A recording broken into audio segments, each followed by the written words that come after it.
জিলা পৰিষদৰ টিকেটৰ বাবদ আপোনাৰ 20 লাখ টকা মোৰ পৰা ডিমাণ্ড কৰিছে। টকাৰ বিনিময় টিকট কংগ্ৰেছৰ 20 লাখ টকাত পঞ্চায়তৰ টিকট। অবাধ দুৰ্নীতিৰ বাবে কংগ্ৰেছক অসমৰ পৰা বিদায় দিছিল ৰাইজে। পিছে দুৰ্নীতিৰ ধাৰা অব্যাহত ৰাখিছে কংগ্ৰেছে। স্বয়ং এতিয়া সাংসদেই 20 লাখ টকা দাবী কৰাৰ অভিযোগ উঠিছে পঞ্চায়ত প্ৰাৰ্থীৰ পৰা। ইয়াৰ পিছতে বিজেপিৰ ৰোষত পৰিছে কংগ্ৰেছৰ সেইগৰাকী সাংসদ। গংগাৰ দৰে হেনো পবিত্ৰ দেখুৱাবলৈ যায় প্ৰদ্যুৎ বৰদলৈ। হত্যাৰ অভিযোগতো অভিযুক্ত বৰদলৈ। এই মহা অভিযোগ আনিলে মন্ত্ৰী পীযুষ হাজৰিকাই। কিন্তু তেখেতৰ বিৰুদ্ধে প্ৰসন্ন তুৰুঙৰ আৰু তেখেতৰ পত্নীৰ হত্যাৰ অভিযোগ থাকে। তেখেতক অসমৰ মানুহে আন্ধাৰৰ ৰজা বুলি কয়। তেখেতৰ দিনতে অসমৰ গড় মাৰি গড় শেষ হ'ল। সেই ব্যক্তিগৰাকীয়ে কিন্তু নিজে ভাবে তেখেতকৈ ক্লিন ব্যক্তি অসমত কোনো নাই। মই আকৌ কৈছোঁ, তেখেতে নিজকে গংগাৰ পানীৰ দৰে পবিত্ৰ বুলি ভাবে। সেই ব্যক্তিগৰাকীৰ বিৰুদ্ধে এগৰাকী ৰজলিন ফাৰুকী বুলি যুৱতীয়ে 20 লাখ টকা নিজে ডিমাণ্ড কৰা বুলি কালি সংবাদ মাধ্যমৰ আগত স্পষ্টকৈ কৈছে। আৰু যুৱতীগৰাকীয়ে কৈছে যে নিজে ফোন কৰি কৈছে, ফোন ৰেকৰ্ডো আছে বুলি কৈছে। গতিকে প্ৰদ্যুৎ বৰদলৈ আকৌ কৈছোঁ, তেখেতে সকলোতকৈ ক্লিনেষ্ট বুলি ভাবে, সকলোতকৈ ছফিষ্টিকেটেড বুলি ভাবে। ইংলিছ স্পিকিং প্ৰদ্যুৎ বৰদলৈ ডাঙৰীয়াই এনেকুৱা কাম কৰিব বুলি মানুহে হয়তো অলপ নাভাবিও। কিন্তু কংগ্ৰেছ দলৰ এইটো হৈছে চৰিত্ৰ। টিকট দি কংগ্ৰেছ দলে পইচা গোটোৱাটো কংগ্ৰেছ দলৰ আগৰ পৰা চৰিত্ৰ।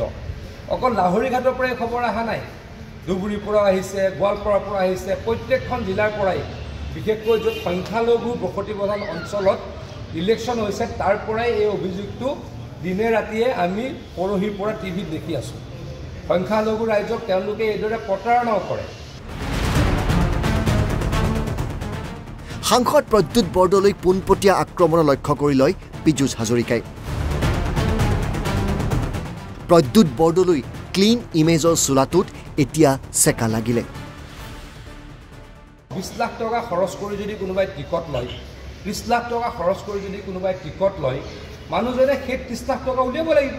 কেনেকৈ উলিয়াব? অন্যায় কৰি উলিয়াব, দুৰ্নীতি কৰি উলিয়াব। মানে কংগ্ৰেছ দলে টিকট দিয়া দিনাখনেই তেখেতলোকৰ প্ৰাৰ্থীসকলক দুৰ্নীতিত নিমজ্জিত হোৱাৰ লাইচেঞ্চ দি দিছে। গতিকে ইয়াক ধিক্কাৰ দিছোঁ। প্ৰদ্যুৎ বৰদলৈ ডাঙৰীয়া, আপুনি বহুত ডাঙৰ ডাঙৰ কথা কয়, আপুনি কাম নকৰা ব্যক্তি বুলি সকলোৱে জানে, কিন্তু আপুনি ক্লিনেষ্ট ব্যক্তিৰ যি আপোনাৰ এটা চোলা পিন্ধি আছিলে, সেইটোৰ চোলাটোৰ মুখখন খোল খালে। গতিকে আপুনি প্ৰতিক্ৰিয়া দিব বুলি মই আহ্বান কৰোঁ। ধুবুৰীত, গোৱালপাৰাত, বৰাকত মুঠৰ ওপৰত হ'ব লাগিব যে সেইটো মুছলিম ডমিনেটেড চিট হ'ব লাগিব। পইচা খোৱাৰ ক্ৰাইটেৰিয়াটো হ'ব লাগিব মুছলিম ডমিনেটেড চিট। কাৰণ তাতে তেওঁলোকে ভাবে যে টিকটটো দিলে জিকিব। টিকট কিয় দিব? পইচা দিলেহে টিকট দিব, টকা দিলেহে টিকট দিব। কংগ্ৰেছৰ এইটো সদায় অভিযোগ হৈ আছে। আপোনালোকে কেইদিনমানৰ আগত দেখিছে ডিষ্ট্ৰিক্ট সভাপতি দিয়াৰ কাৰণে টকা লৈছে, ব্লক সভাপতি দিয়াৰ কাৰণে টকা লৈছে। কংগ্ৰেছে MLA ইলেকশ্যনতো যোৱাবাৰ টকা লোৱাৰ অভিযোগ আছে, এইবাৰো ল'ব। মানে মই আকৌ কৈছোঁ, তেওঁলোকে টিকট দিয়াৰ দিনাখনেই যে তই MLA হবি, তুমি MLA হ'বা, আপুনি MLA হ'ব, আপুনি জিলা পৰিষদ মেম্বাৰ হ'ব আৰু দুৰ্নীতি কৰিব লাইচেঞ্চখন দি দিব। টিকটতেই যদি দুৰ্নীতি কৰে কংগ্ৰেছে, তাৰ পৰাই বুজা যায় কংগ্ৰেছ দলটো কিমান দুৰ্নীতিপৰায়ণ। যে অসমৰ ৰাইজে বুজি পাব লাগিব যে যিটো দলে টিকটতে টকা লয় তাৰমানে দুৰ্নীতি কৰিবলৈ লাইচেঞ্চ দিয়ে। আজি আপোনালোকে অসমত ক'ৰবাত শুনিছে নেকি যে বিজেপি দলৰ কোনোবা এটা সমষ্টিত ক'ৰবাত 1 টকাৰ লেনদেনৰ অভিযোগ আছে বুলি? এতিয়ালৈকে ক'ৰবাত বাতৰি এটা কৈছোঁ নেকি? হ'বই নোৱাৰে। বিজেপি দলৰ আদৰ্শত, বিজেপি দলৰ মতাদৰ্শত এইবিলাক কথা নাই। বিজেপি দলৰ শাসনত কি হয়, ৰাইজৰ কাৰণে কাম কৰাৰ কথা হয়। নৰেন্দ্ৰ মোদী ডাঙৰীয়াই দেশক আগুৱাই লৈ যাবলৈ কাম কৰে, সেই কথা বতৰাবিলাক হয়। দেশক ভাল পাবলৈ শিকায়, সেই কথা বতৰাবিলাক হয়। হিমন্ত বিশ্ব শৰ্মা ডাঙৰীয়াই দিনে ৰাতিয়ে ৰাজ্যখনৰ উন্নয়নৰ কথা কয়, সেইবিলাক কথা আমাক শিকায়। গতিকে আমাৰ দলত টকা লৈ টিকট দিয়াৰ কথা নাই। উল্লেখযোগ্য যে ৰজলিনা ফাৰুকী নামৰ এইগৰাকী কংগ্ৰেছী প্ৰাৰ্থীয়ে প্ৰদ্যুৎ বৰদলৈৰ টিকটৰ বাবদ 20 লাখ টকা দাবী কৰাৰ চাঞ্চল্যকৰ অভিযোগ আনিছিল।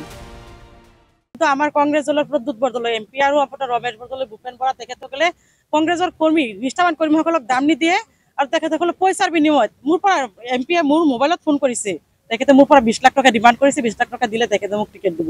আমাৰ মাইনৰিটি মানুহ মুছলিম মানুহখিনিয়ে কংগ্ৰেছ কৰি আছে, বাকী দলত কংগ্ৰেছ নাই, কাৰণ কংগ্ৰেছত নিষ্ঠাবান কৰ্মীৰ দামেই নাই। হয়, তো কংগ্ৰেছৰ টিকেট মানেই আপোনাৰ 20 লাখ, জিলা পৰিষদৰ টিকেটৰ বহুত আপোনাৰ 20 লাখ টকা মোৰ পৰা ডিমাণ্ড কৰিছে। গতিকে হয়, নিজে ফোন কৰিছে মোৰ লগত। আজি কিমান তাৰিখ মই দেখাই দিব পাৰিম বাৰু, আপোনাৰ এভিডেন্স হিচাপে বিচাৰিলে।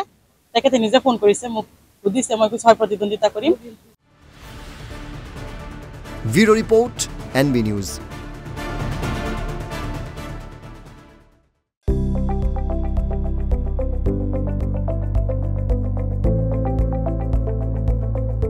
NB নিউজ, সহজ সৰল ভাষাত নৱভাৰতৰ কথা।